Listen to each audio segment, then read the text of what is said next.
Welcome to the ISO Show, dispelling myths and sharing tips for success to improve your business with ISO standards, with your host, Mel Blackmore.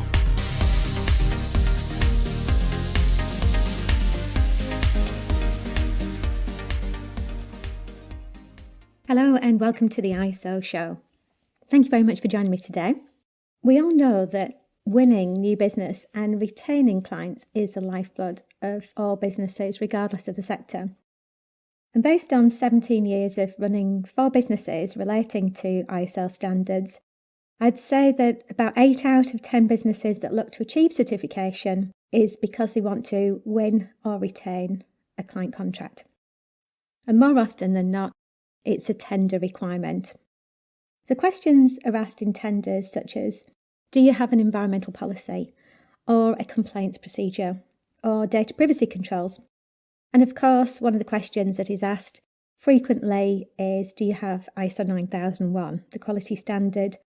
Or we're seeing a standard that's growing in popularity in tenders, sustainability standards such as the ISO 14001 environmental management standard. Now, we know that the answers to these questions accrue points.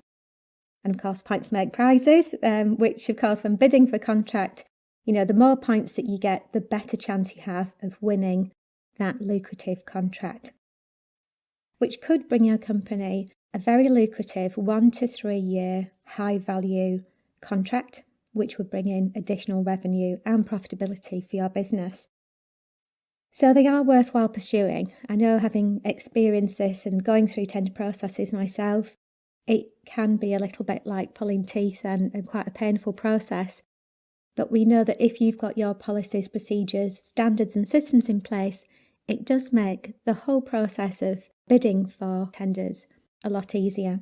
And of course, it gives you a greater chance of winning those tenders. So it makes your time been worthwhile and all the hours that you spent in actually writing responses to the tenders.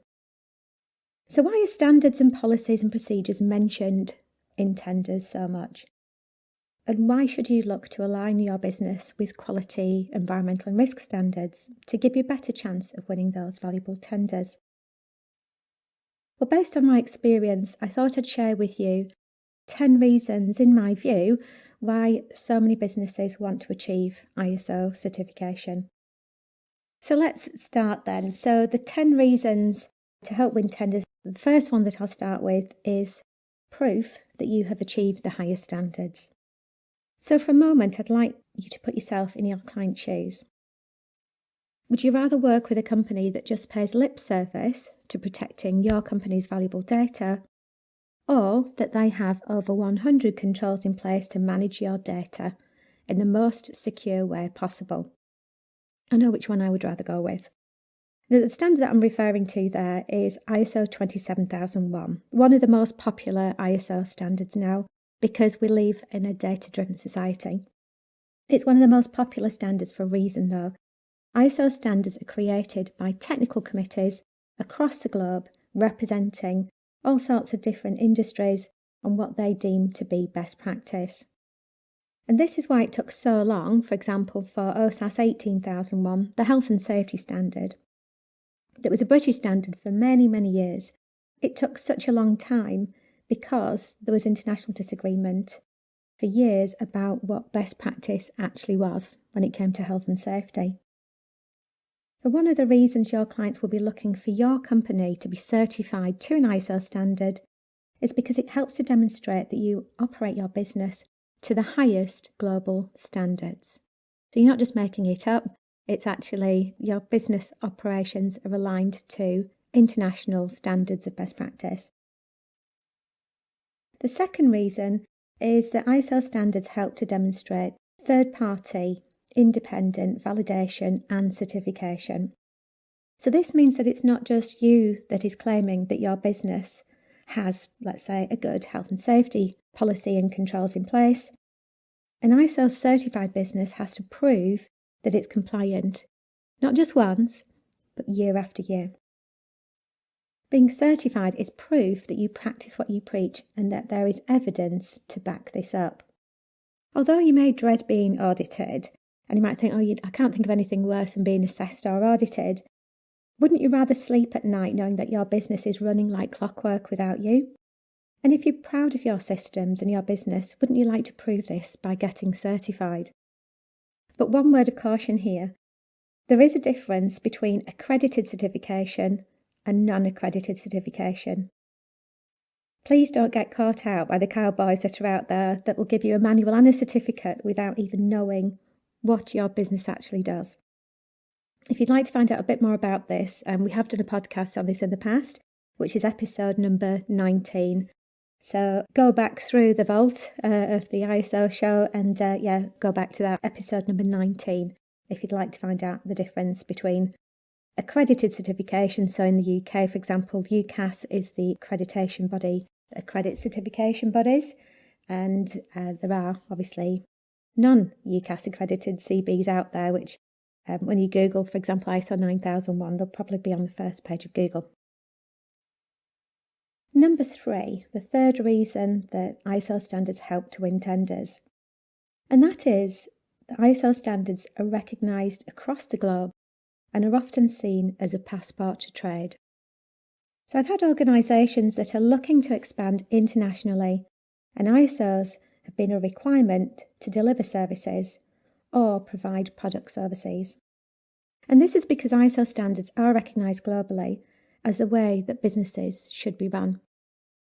I always find it fascinating, it might be a little bit sad actually, but when I travel abroad, I'm always intrigued about how countries display and are committed to ISO standards. It doesn't matter where you are, whether you're in Bangkok or Mauritius, I've seen this all over the place, where ISO standards are basically really held in high regard and are seen as a great accolade for any business. And it doesn't matter what type of industry they're in. So I've seen them on billboards in certain countries, on shop signage, in brochures, and even in headlines in local newspapers.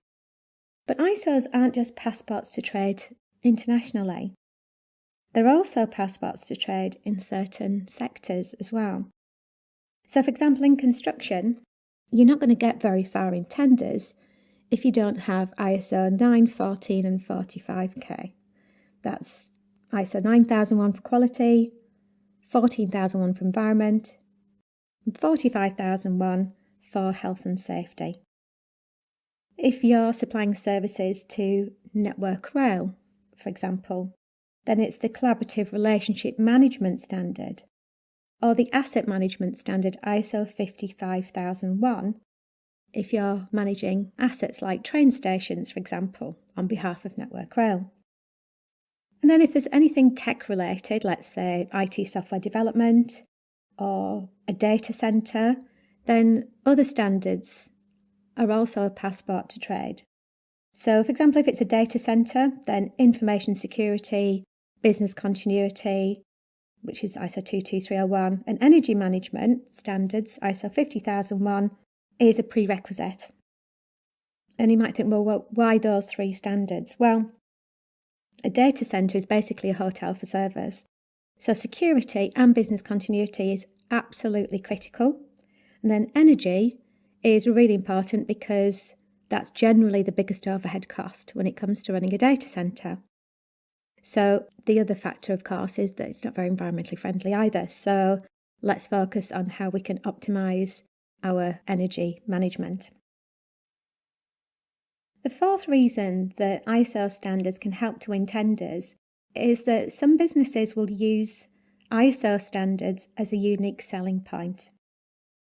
So although the top 4 standards requested in RFQs, that's requests for quotes, are typically quality, environment, health and safety and information security, many organisations adopt ISO standards, other ISO standards, to give them a competitive edge and score more points in a tender. So what am I talking about here?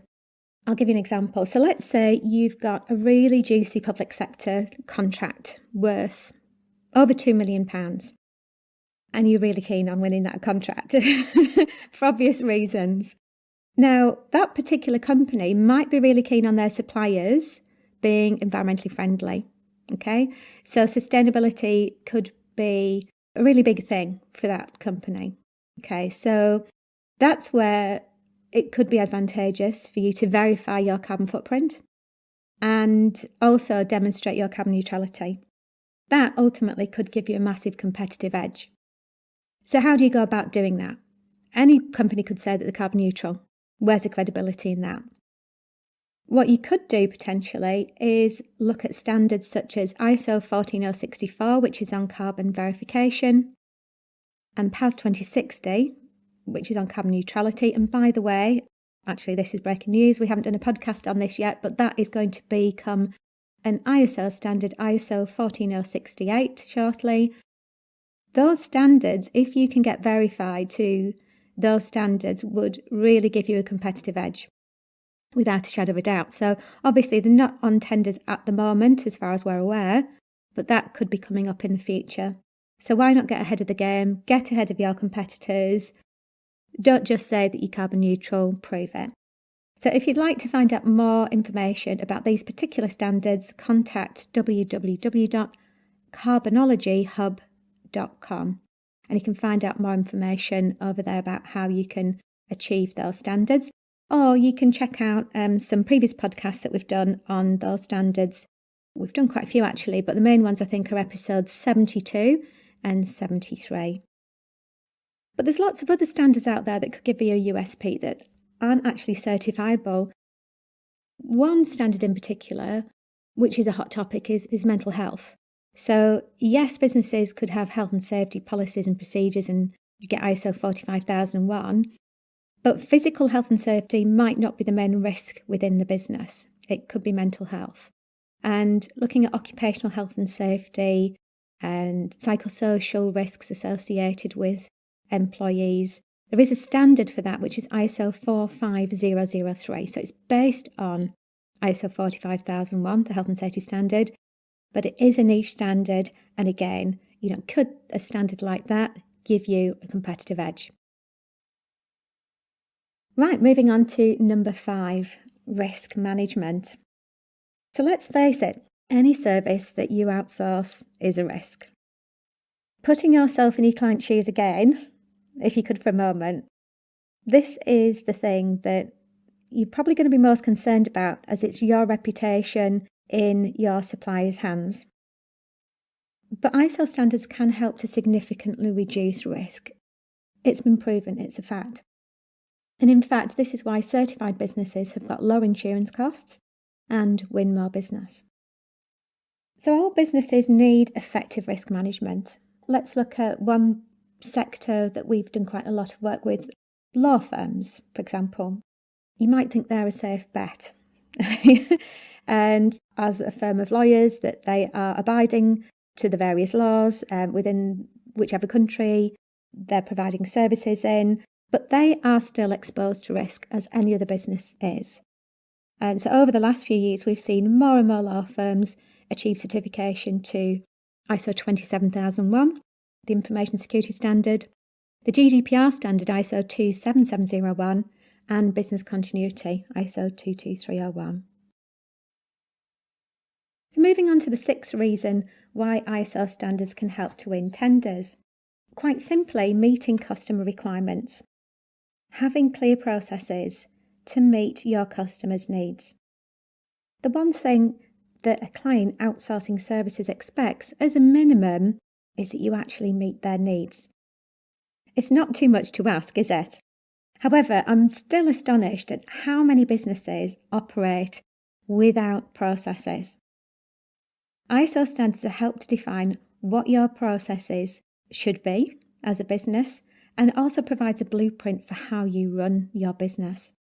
Therefore, helps to provide clients with a standardised approach that's repeatable and that guarantees high standards of quality products and services time and time again. So, for example, how you deal with a customer complaint, new inquiry, there should be a system for that, there should be a process, so that your clients aren't frustrated with the fact that their needs are being met. Number 7, reduced ambiguity. One thing that the ISO standards do is provide very clear specifications on what you need to do as a business. And it does require certain documents that typically non-certified businesses don't actually have in place. A good example of this is having some type of system or process for when the shit hits the fan. So a lot of businesses bury their head under the carpet and think that they don't have any problems or issues, but all businesses do. In the world of ISO, these are known as non-conformities, when things go wrong. And it's actually really helpful if you can identify when things do go wrong and that you have a system in place to be able to rectify that, learn from it, and try and prevent that from happening again. Now, how valuable is that for your clients? Now, yep, your service or products may not be perfect 100%, but providing you've got systems in place to be able to listen to your clients, rectify the issue, and prevent it from happening again, avoids having frustrated clients. And it leads to repeat business because you're looking after them. And that's all any company wants, any individual wants, is to be looked after when it comes to customer service and just making sure that the products and services are doing what they say that they're going to do. So, yeah, again, typically non-certified businesses don't have those processes in place based on hundreds of gap analysis that we've done against businesses without ISO standards. Number 8, I thought I'd mention about industry-specific standards. Now, this isn't relevant to every single industry because there isn't a standard for every single industry. But let's say you're an events management company and you're bidding on a tender, and let's say it's with Marks and Spencer's, and we know that sustainability is a key driver for supply selection with Marks and Spencer's, a retailer here in the UK. It would be really advantageous if you could demonstrate your sustainability. And there just so happens to be a Sustainable Events Management Standard, ISO 2012-1. So this standard was initially a British standard. It was adopted at the London Olympics 2012, which is why it gets the number 2012-1. And that is something that would be really advantageous if you're in the events industry. But there are other standards such as facilities management or cosmetics manufacturing standards, so it's worthwhile checking that out. So I'd recommend going to www.iso.org and you can put in your industry and see if there's any standards relating to that. Number 9 is having competent people and clear accountability and responsibility. So ISOs do stipulate that you have people that actually know what they're talking about. So whether it comes to health and safety or environmental management. And in some cases, for businesses that don't have ISOs, this can be a bit of a steep learning curve. And this is where we can help with the Isology Hub. So a quick plug here. If you are looking for training and having competent people in relation to quality, environment, health and safety, or any of the other areas where there are ISO standards, then go along to www.isologyhub.com. So that's where you can go from learner to leader in all sorts of different topics related to ISO standards. And then last but not least, number 10 is assurance. So ISO standards give assurance to clients on an ongoing basis because standards, once you get certified to an ISO standard, they're valid for 3 years. So that basically means that organisations are continuously maintaining high levels of service, which gives ongoing assurance to clients. So it's not just a case of passing an assessment and waving goodbye to the systems you've got in place to run the business. It's all about continual improvement. And that, again, that's another area that we help clients with in terms of our 3-year plans for ISO support plans to help you every step of the way. So hopefully those 10 reasons for businesses to achieve certification, to win tenders has been useful for you. Hopefully it's helped you to put yourself in your client's shoes as well, to look at it from their point of view, that it's not just a box ticking exercise. Achieving certification and implementing ISO standards is all about best practice and having the highest standards of service in place. So if you'd like to find out more about ISO standards, courses on how to achieve them or how to raise your game, then go along to www.isologyhub.com our online membership for everything ISO related. So it will take you from learner to leader and get you on that path to winning more tenders.